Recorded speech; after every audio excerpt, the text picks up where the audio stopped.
Welcome to Dysfunctionally Yours, the podcast where we embrace the chaos, laugh through the struggles, and find hope on the other side of trauma. I'm your host, Brittany, and if you've ever felt like your life was a beautifully messy roller coaster of dysfunction, trust me, you're in good company. Here, we'll have real, raw, and sometimes ridiculous conversations about mental health, relationships, and healing, because let's be honest, life isn't always pretty, but that doesn't mean we can't come out of it stronger and maybe even smiling. So grab a cup of coffee or a glass of bubbles, and let's navigate this wild journey together, dysfunctionally, but never alone.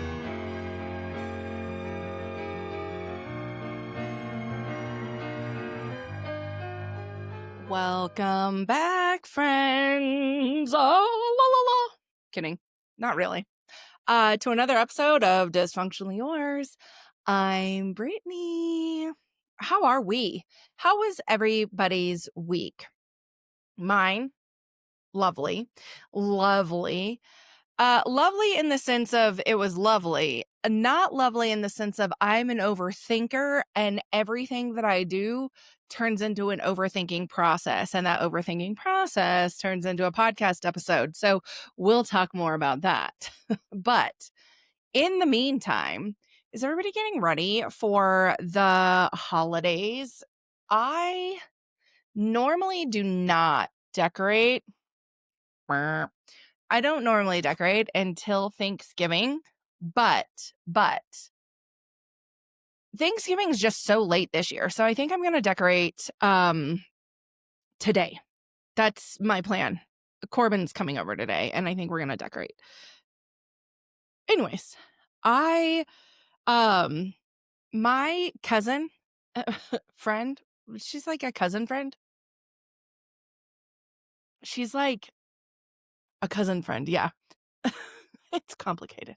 Anyways, she sent me a handful of weeks ago. She sent me this like Instagram reel about all these birds and their silly names. And I was like, okay, like this, I'm going to do some research at some point and I'm going to have a chat about this. And then this morning she sent them to me again.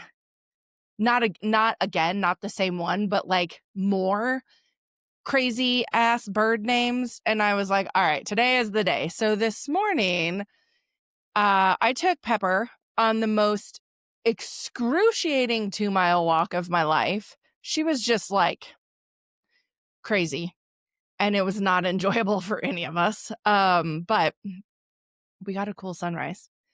And then I came home and I researched birds. I am becoming more and more and more this like bird lady. Who knew? Who knew? They're actually kind of cool. But I wanted to give some names, right? Let's just have a talk about bird names and like what? All right. Andine Cock of the Rock. Starting out real strong. No pun intended. Or maybe a little. The Great Tit, which is absolutely the cutest little bird ever. Actually, I think all the tits are super cute. Anyways, there's that. The gray go-away bird. Like, okay. They're actually very cool too. They have this cool like mohawk. The hoary puff leg. What? Why? Like, poor bird. The yellow-bellied sapsucker. So it's like a little mild. And that one, very obvious. Like, not a lot of thought put into it. Yellow belly, and they go and suck the sap from the tree. So, like, we got very creative on that one. And if we're saying that birds' names aren't that creative, then I'm going to go back to the hoary puff leg. Because are you saying that bird is a whore? And it did not have puffy legs. So there's that. The Himalayan snowcock. The fluffy-backed tit babbler.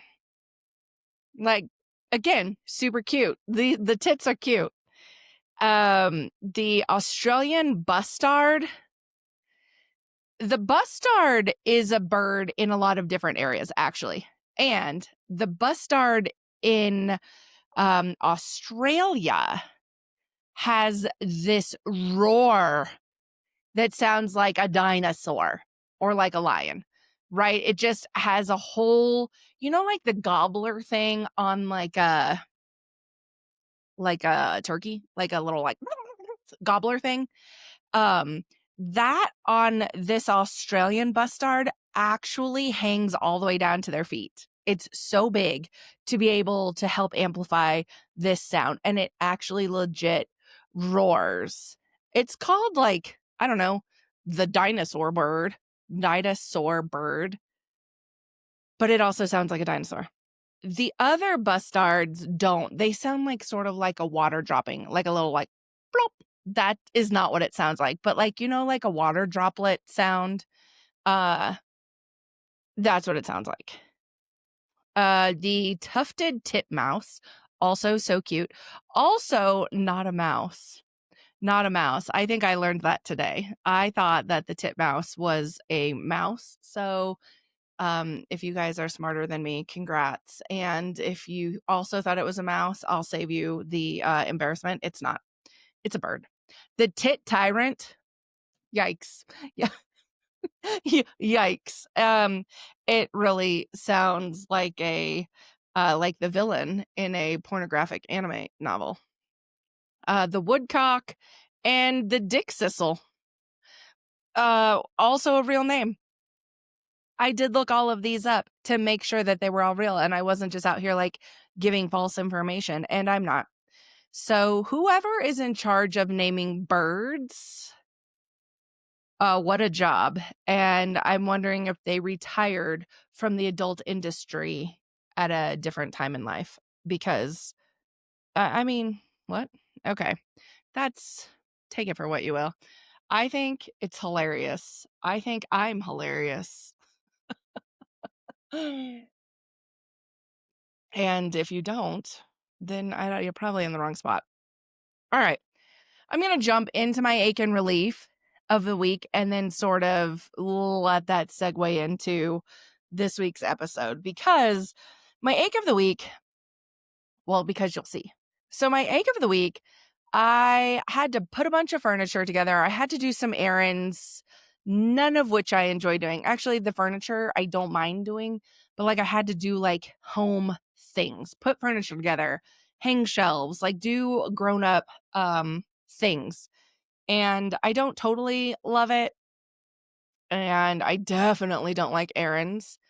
But all things were made better by I got a dirty soda and I was watching Secret Lives of Mormon Wives. So like all things made better by these things. So I think whenever we have things that we don't love doing, if we could just find some little joy, then it makes it a little bit easier, right? I did not want to go do errands. And then I was driving by the dirty soda place and I was like, you know what? I deserve a treat for being so responsible. I'm going to go give me a little treat. And I did. And it made the rest of my errands a lot better. So try that. All right. This week I had I had a holiday off. So happy Veterans Day to all of the vets. I had a holiday off. And on that day, I had a friend come over and we did like brunch. We had some mimosas. We had a little walk. We had a little chat. It was really like this just soft girl energy. It was really nice to just be chill and, hang out for a couple hours in the comfort of my own home. Also, yes, if you missed all of that, there in fact was another human in my house. My house has now been broken into its first guest. Ooh, such a interesting event. I did, and I cooked a little brunchy brunch. Nothing crazy. But it was just really, really nice. And then later in the week, my team from work, we had a happy hour. And so that like lots of social contact with people, which leads me into this week's episode. And so we were at happy hour, and the conversation of like how hard school was, like not educationally, but just socially, how hard school was got brought up. And I was like, yep, I was actually a mean girl as a kid. And then we talked about that for a little bit. And then as I was driving home, I'm like, oh yeah, I said that out loud. I said that out loud, and then enter all of the um just overthinking that a human being can do. And I'm like, oh man, I shouldn't have said that. Oh man, why did I admit that? Oh man, like that's a different version of me and I am not her anymore. And so you just get into this like ruminating thought process of all of the things. And I think it's safe to say that admitting the old you is not always a fun experience. Um, and then really trying to like make it make sense, right? Who this old you was and why you were that way. And so trying to explain, how my survival skills and the chaos in my family and the environment that I was raised in really shaped that mean girl version of me. And it wasn't like always. I think I started young as the mean girl. Like I was probably a mean girl in elementary school and probably even a little bit halfway through middle school. And then something shifted. And then I know I would never call myself a mean girl in high school. Like I was really just trying to get by. I don't think I was mean. I think I was pretty open-minded. I did have a lot of like feelings and compassion for people that were picked on, and I didn't go out of my way to pick on people in high school, whereas I definitely went out of my way to pick on people in elementary school. Um, but like even talking about it and saying it out loud, it just came with this weird mix of feelings of so much embarrassment, and in that embarrassment and that overthinking, I have to like rework all of that out, and I have to circle back to it and be like, yeah, but I have a lot of gratitude in that because that's not at all who I am today. And I'm incredibly grateful that, there was a character arc in there somewhere and that I'm not a mean girl. Um, because it is embarrassing to admit it. And it's embarrassing, this was with like people from work, this was with coworkers. And so to admit that to people is kind of like, oh God, are they going to think this of me? Are they going to think less of me? Are they going to think more poorly of me now? Um, did I say too much? Did I not say enough? Like, is this something that I should have just like learned to keep my mouth shut on? And who's to say, right? Like, who's to say? There was a lot of like shame in admitting that. But I also know that the former me, that version of me, would never believe how emotionally regulated I am now. Not at all. I think there were a lot of times where I was mean.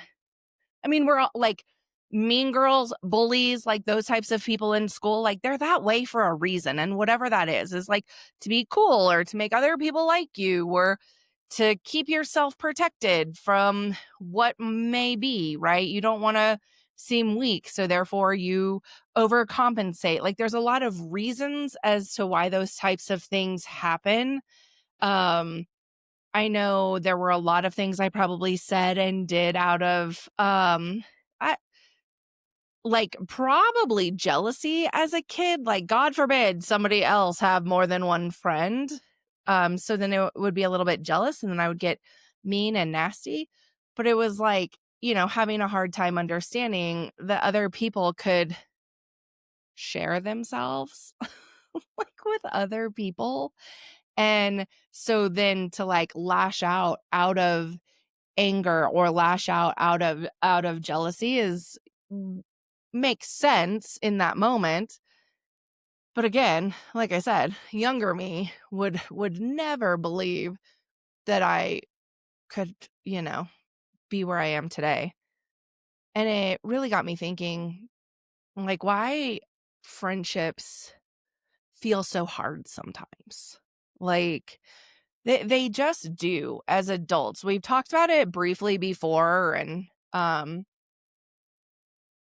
in different capacities, but adult friendships, they feel really, really hard sometimes. And, I was like, why? Why? Brittany, why do you think adult friendships feel so hard sometimes? And it was really like what I came up with was that in order to have a friendship, in order to have like a deep, meaningful relationship with somebody, right? Not just to be an acquaintance, but to have a deep friendship with somebody, the friends have to reflect on where you've been and then also where you're going. And so to reflect on where you've been, if where you've been is not an awesome place, right? If where you've been was not nice, you weren't a nice person, or you did things that you're ashamed of in relationships or in your life and overcame things, right? Um, that comes with a lot of shame when those are our struggles and our trauma and our obstacles that we have to overcome. And then we do overcome them.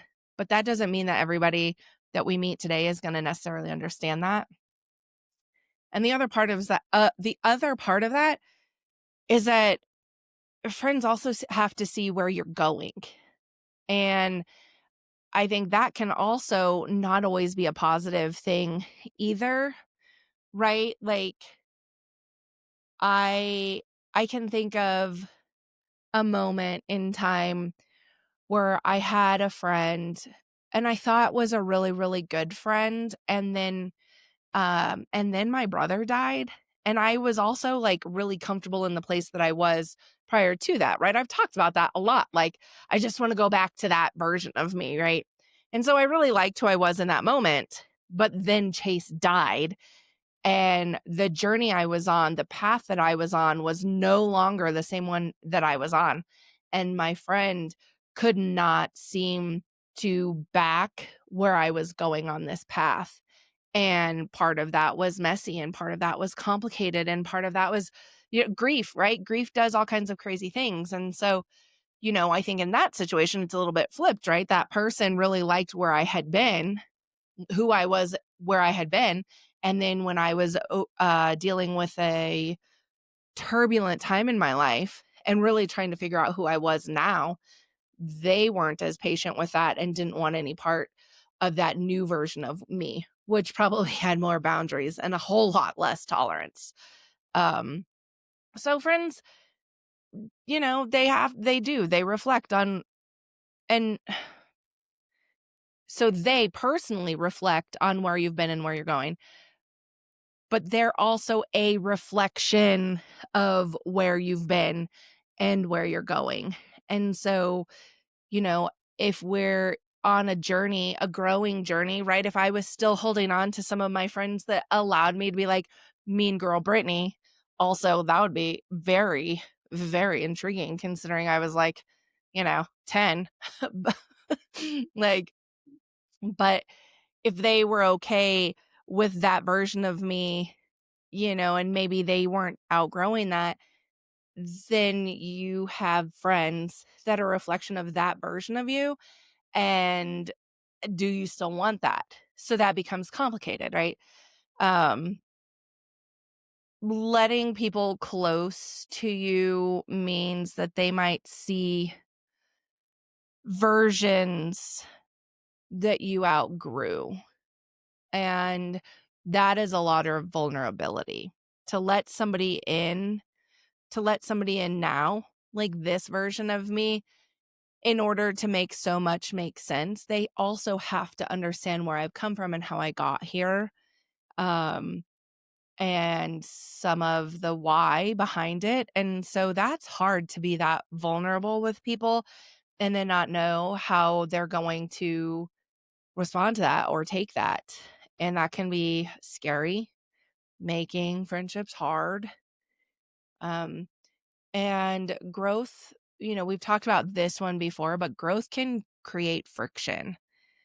And, when you're setting up new boundaries versus the old patterns that you were living in, not everybody likes that. Not all friends, not all family, not all coworkers, not all anybody. People don't necessarily like whenever you start to create new boundaries because it also impacts them and how they're navigating you and what those relationships look like. And so again, if you're on this cycle, or not cycle, but if you're on this like trajectory of growth and wanting to be better, you're really trying to seek out people that want to be better with you, that want to grow with you, and that want to stick by your side, and that you want to stick by their side, like vice versa, right? That you want to stick by their side when you're growing and when they're growing and when they trip and fall. You want to be able to be that person to be able to create some trust.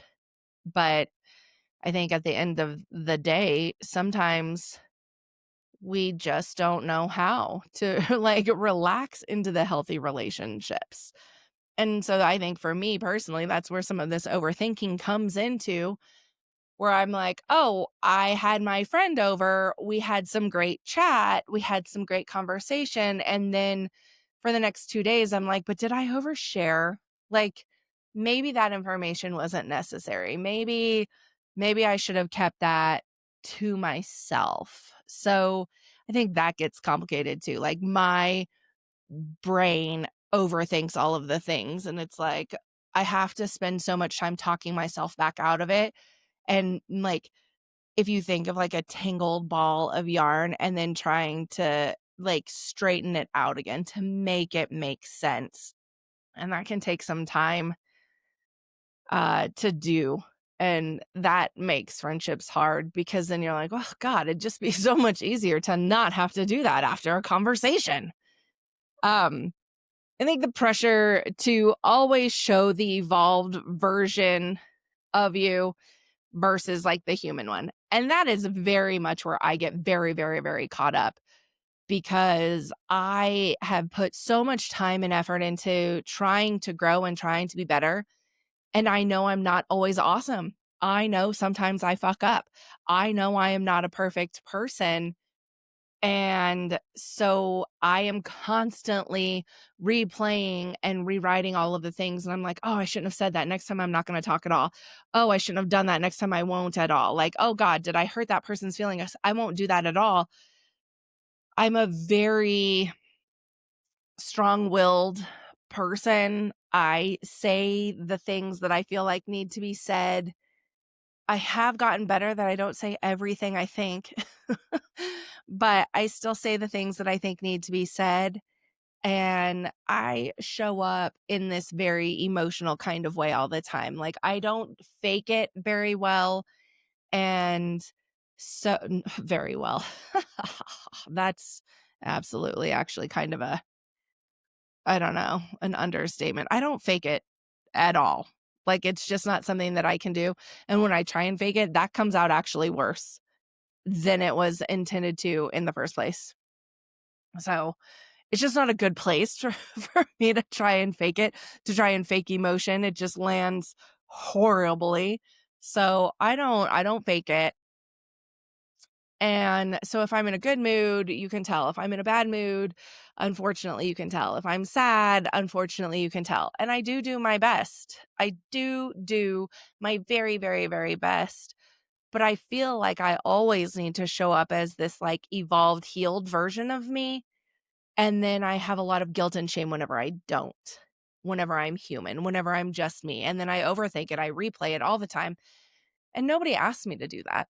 Like nobody is saying, Brittany, you fucked up. I mean, if I did, I did. But, just day to day normal conversations, nobody's like, Brittany, chill. But I am in my own brain. And so that can make it really hard to like build connections and feel safe.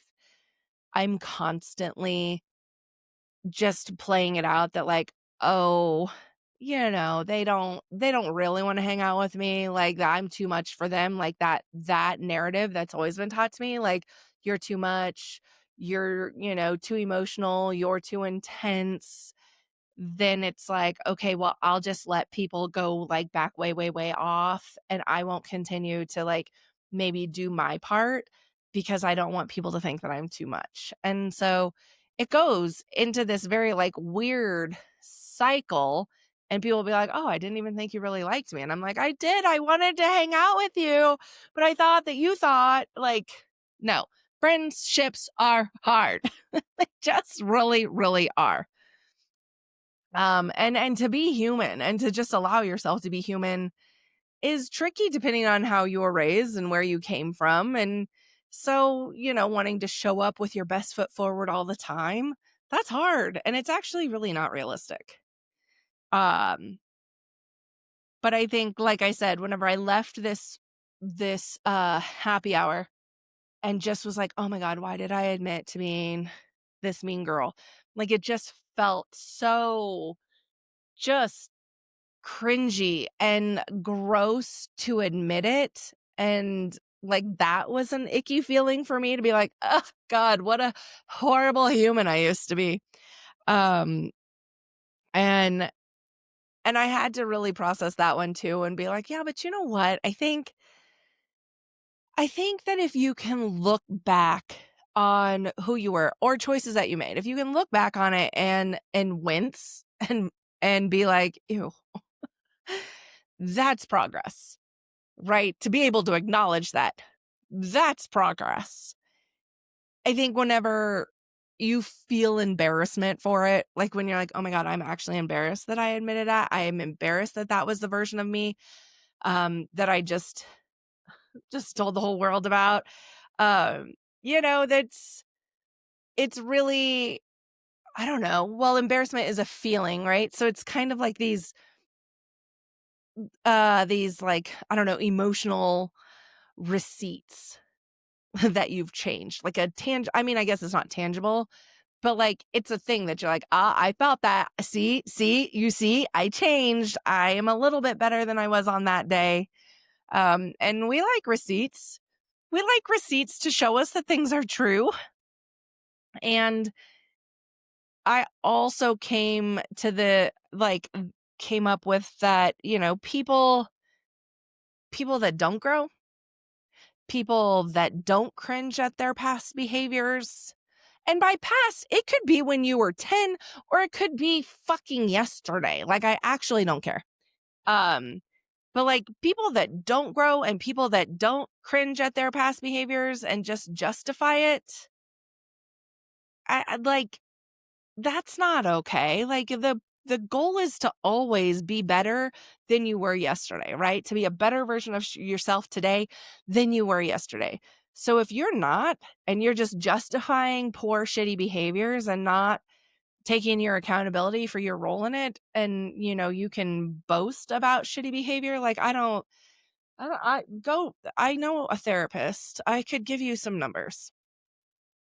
Like, so at the end of it all, like as I'm untangling this ball of yarn to make it all make sense after a week of overthinking, what I landed with is like, you are allowed to be proud and mortified at the same time. I can be proud of where I've come and mortified of where I was. Those things can be true. And to be able to give myself a little bit of grace to be like, I only knew what I knew. And I don't know that anybody necessarily taught me to be different. It was learning through my mistakes and being like, oh, I don't want to keep doing that. I don't want to keep hurting that person's feelings. I don't want to keep feeling bad because I made somebody cry. Like, ew, gross. So, really taking into my own accountability and reflection that, like, if I don't want to do that, then I can't do that. And I have to find a new way, even if there's nobody else here to show me that way, because that's how we grow. And growth is not glamorous. It's not, this beautiful straight path. It's not easy. It's messy and it's humbling because you're going to keep falling down. You're going to keep stumbling. You're going to have to keep getting back up. You're going to have people that don't understand. Like you're going to continue to stay humble as you grow. because you're not going to get it right every time. Like, you're not going to immediately fail and then know the exact answer the next time. It's just a new effort. And, sometimes doing that, sometimes you just want to lay down. Sometimes you just want to lay down with your face buried into the ground so that nobody can see you, that the earth will just swallow you up, but you can't take it all back. That is where I was this week. Like, I got home and I was like, I just want to take it all back. Why did I even admit that? I hate that. And I wish that the ground could just swallow me up, but like, it can't. And also, thank goodness, right? I think it's also important to have a lot of gratitude for who you have become along the way from those moments, and to be thankful that you're not stuck there in old defense mechanisms, in old, behaviors, in old, just like that pattern of doing the things that you don't want to do, right? Like for me, I started with this whole like mean girl topic. I don't want to be a mean girl. I don't want to hurt people's feelings. That's not what I want to do. I don't even want to hurt people's feelings with my boundaries, but like I have to protect me. And so, how do I protect me while still being empathetic and compassionate to other people? Like, you can still protect you without being a mean girl, without being a bully, without intentionally hurting and harming other people. Um, and so, I can give a lot. I have a lot of gratitude for who I've become.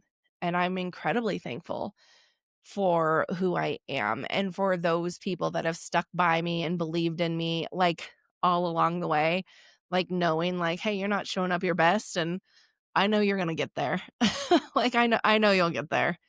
Um, I think we need to be proud of the work that we've done when we've done work, even if it's a little bit of work, even if our work started a month ago, right? Chances are, if you started the work, that was an acknowledgement that something is not working right and I need to change it. And so, therefore, I need to start doing work. That is a huge step. That's probably the biggest step. That acknowledgement, that self awareness that, like, I don't like this anymore. Um, and so to be proud of that whenever we do, get caught back up or pulled back in, to be like, yuck, what a gross person, what a gross behavior, what a gross attribute that was. I am grateful that conversations like these happen now, um, to just continue to grow and to reflect. And granted, I might have gone home and told myself this whole narrative, but that wasn't the conversation that was going on, right? We were all sort of talking about who we were and how we perceived things, and how we perceived how people treated us in school. And, I think it was really interesting to hear different people's takes on that. And so I think being able to be vulnerable in our own stuff allows other people to also be vulnerable in theirs. And that's how we get to know other people. And so I might have gone home and been like, oh God, they're going to hate me now. But the conversation that was being had was really genuine, and it was really authentic, and it was a really nice experience to hear and get to know people a little bit better. And so, I'm grateful. I'm grateful for those types of things. I'm grateful that there's not avoidance there. I'm grateful that I'm, in a position where I don't need to hide who I am, and that it's not going to lead to a fight. Like, if somebody would have been like, ew, Brittany, like, and come at me sideways, it wouldn't have been a fight. I'm not going to fight. Like, this is just, yeah, this is where I was. This is who I am now. And it's a conversation. So I'm grateful for that. We need to be grateful that we've learned healthier friendships and the ability to have softer connections, right? To be able to sit in my living room and just have a nice little like chat with my friend, just kind of like one on one. It was really nice. It wasn't this aggressive, forced down your throat. It wasn't loud in a club. It wasn't not really wanting to go out and forcing yourself to go out. It wasn't anything like that. It was, we were both in our sweats, ate some food, had some conversation, and it was just very genuine and pure. And that type of connection feels very healthy and healed, and I appreciate that. Um, I appreciate that there's safe spaces around me now to be able to do that. I appreciate that I have become people's safe space in this growth, right? To go from being mean girl Brittany, I know that that wasn't a safe space for people. And again, granted, maybe I was 10 or 12 or 13 or 14, but like, I know what it's like to be unsafe at 10 and 12 and 13 and 14. And so to think, that I could have also been making somebody dread coming to school. I guess I didn't want to deal with Brittany. That's horrible. School is a safe space. Um, so to know that like there's been growth there is lovely. I appreciate it. I'm grateful for it. And I've had to really realize that like glow up, right? We hear it all the time when people are like, oh, you had quite a glow up. The glow up isn't like the aesthetic of it all. It's just the emotional upgrade, like really showing up, really being authentic to who you are, but also safe for others is an accomplishment. And it's a beautiful accomplishment. It's not something you can tangibly see, but like, I mean, in one meeting, one interaction, but it's something that is you can tangibly feel. Like can you tangibly feel something? You can feel it. You can feel when you're safe. So I think the bigger message here is, I don't know, friendships challenge you because they either evolve with you or without you. And you can, you have a role in that as well. And that it's really normal. I've told told myself this to myself. I've told myself this multiple times over the past week that like it's normal to feel awkward about your past. It's okay to be ashamed of your past. It's okay that it doesn't make you comfortable. Um it's okay. It's normal. It's normal. And I keep telling myself that. I'm going to keep telling myself that because I am an overthinker, if nothing else. Um, and I'm going to continue to remind myself that healing doesn't erase who I was. It doesn't erase who I used to be, but it does give it closure, right? Like that door is closed. I don't see a world where I could ever go back to that version of me ever. Ever, ever. That door is so closed. So it's like looking at it through a little peephole and being like, yeah, that was as gross as I remember it. But it's closed. It is a chapter that is we are done with it. And that I'm still growing every day. I'm still breathing. I am still learning. I am still growing. So discomfort is going to always be part of that deal. Like it's uncomfortable to grow. And that is also normal. And to just really embrace that. And that I don't have to be perfect. I don't have to pretend to be perfect. I don't have to pretend to be lovable. I don't have to pretend to be trustworthy. I can just show up in this authentic version of myself. And I had to tell myself at the end of all of this overthinking that it's like pretending to be something that I'm not would have also shown up in this very inauthentic way. And people don't trust inauthenticity. And so being able to say, this is who I was and acknowledge how shameful that is for even myself to look at also helps others know that like, no, that's not where she is. She has grown. She's evolved into this different person. And that is like this authentic version of me. And so that matters. That matters in building relationships, these friendships that are already so hard to build. And so, yes, it's hard. Friendships are hard. And that's all right. Okay. You know what? I think that's it. I think that's it for today. If you're listening and thinking about the younger version of yourself, the one who was messy or loud or defensive or just straight up a little holy terror, like give that version of you some grace.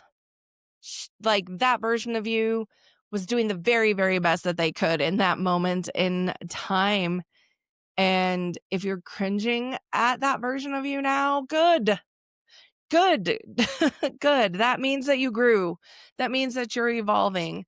And that means that the universe finally got you out here choosing peace over pettiness most days.